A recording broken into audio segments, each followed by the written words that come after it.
everyone, and welcome to Rob's Rogues and the Batman universe. And today we're taking a look at the Eaglemoss Batman Automobilia, issue number 47, the definitive collection of Batman vehicles. This is, of course, Robin number 1 from the Robin number 1 comic, the Robin car, also known as RedBird officially. This was the other gift that I got from my good buddy Stu Murray 47 as a Christmas present. Stu, this is very cool. I've been thinking about getting some of these Automobilia pieces, and I've been watching my good friend Richard Knapp's channel, which I'm going to put down here in the description. If you want to see somebody's love for the Batmobiles and doing the Automobilia, or not only the Batmobiles, but the Batman vehicles, which now obviously includes Robin. We've seen a Batgirl cycle already, so there aren't too many other sidekick vehicles out there, but it'll be kind of cool to see how deep Eaglemoss is going to go in the Batman vehicles. But if you want to watch some really good reviews on these, go to his channel. I'm going to put the link down here. I don't believe Richard has gotten to this yet. I will be eagerly anticipating his review of this. So I can only hope I do this review as good as he does his. He does a really phenomenal job, so I highly recommend going over to his channel.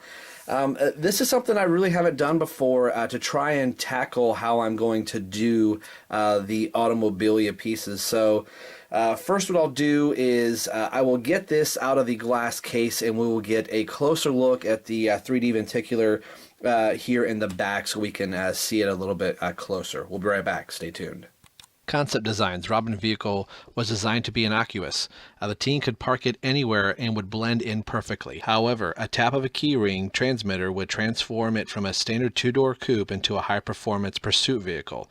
Tom Grummett was the artist assigned to draw the RedBird in action for the very first time, and his extensive use of speed lines and overhead shots conveyed dramatically the car's speed and power. Grummett illustrated many of the early issues of Robin, including number 7, June 1994, in which the RedBird raced against the Batmobile.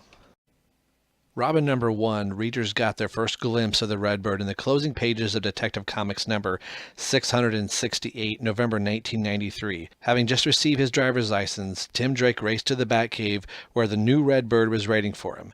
The car was a gift from Bruce Wayne, who had promised Tim the state-of-the-art ride should the teenager pass his driving test.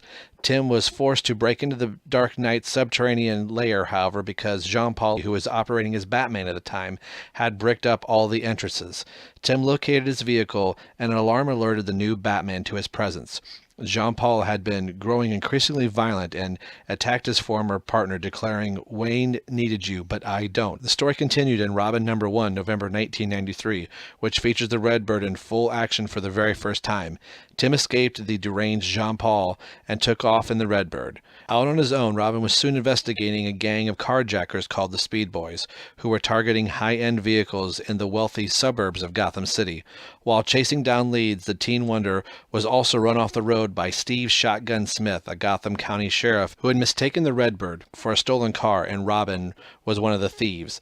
The young hero managed to give Shotgun the slip in Robin number 2, December 1993. He provided his innocence by single-handedly capturing the Speed Boys and delivering them into the custody of the sheriff's department.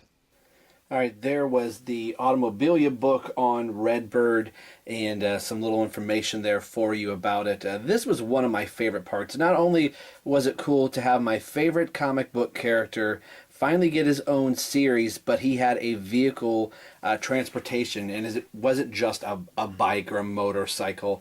It was an actual car, and it was cool that, I believe I already said it in the book part of the review, that Tim was able to get a driver's license at a younger age to be able to take his father around at age 16 to go back and forth to a doctor's visit, so the car could be a nice convertible coupe, and then it could be transformed into a RedBird herself, as Tim would affectionately call her, the car.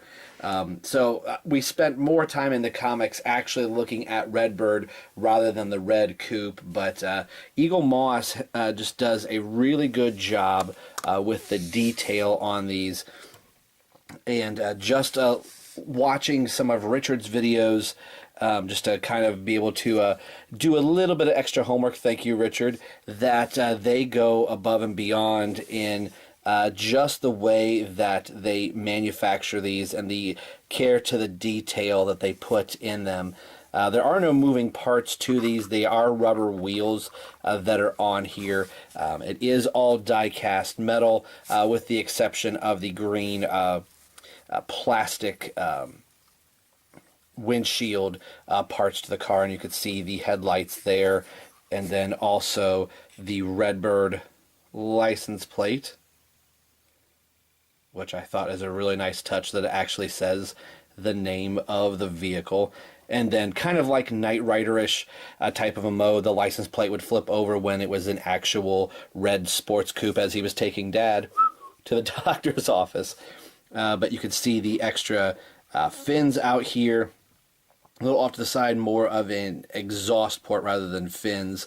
And you could see them, pardon me there, up here at the top as well. The parachute, which I really like, brings that classic 1966 Batman look there that Robin would use this. And sometimes Robin would use the parachute as a device to eject a parachute from the car onto a car that is pursuing the RedBird, to have the parachute go over top of the windshield of the car that is after them, so Tim can make a quick and easy getaway.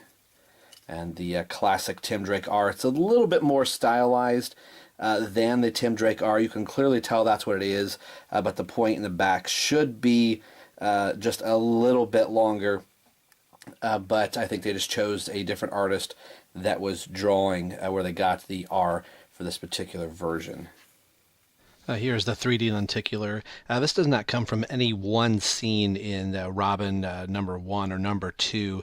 This is just more of an overall shot of the carriage house right next to Jack Drake's mansion, which in this it kind of looks like a little farmhouse, but this is the carriage house that Tim would put RedBird in, and after a while he would put some computer devices to be able to talk back and forth to the Batcave once Bruce was healed from after having his back broken. Jack Drake's mansion and Wayne Manor are side by side, so through a closet in Tim's bedroom and inside of the carriage house here, Tim could go back and forth between Wayne Manor and the Batcave between the two. And in Robin 1, John Paul had put bricks up so Tim couldn't get back and forth, but the lenticulars are really pretty cool, and this is a nice little shot representing the carriage house where the RedBird was stored in. The base here, they have put a paved driveway that has kind of seen some better days with the grass growing in and around it. So this leads right into the barnyard that is just beyond the house that Jack Drake bought. So Tim has an easy task of driving RedBird right into the barn. I think this is a really cool piece that Eaglemoss had done, and I was interested in the Automobilia line and trying to decide if I was going to pick up one or not, and then Stu had let me know that he saw RedBird, and that got me instantly excited that they were in fact going to do other vehicles than the Batmobile themselves.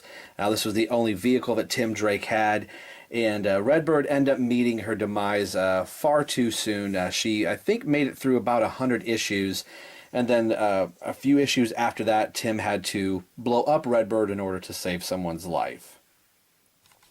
One thing that I thought about doing here, I have a HeroClix of Tim Drake, Robin, that I thought about putting inside of the glass case to kind of be able to have a representation of Robin along with RedBird, and he is just about the right size that you could believe that this particular Robin could fit in there. Today we've been taking a look at the Batman Automobilia, the definitive collection of Batman vehicles. This is from Robin issue number 1. It is, of course, RedBird. I want to thank, again, the wonderful Stu Murray 47 for sending me this wonderful Christmas gift. And as always, this is Rob for Rob's Rogues and the Batman universe signing off saying we will see you guys next time.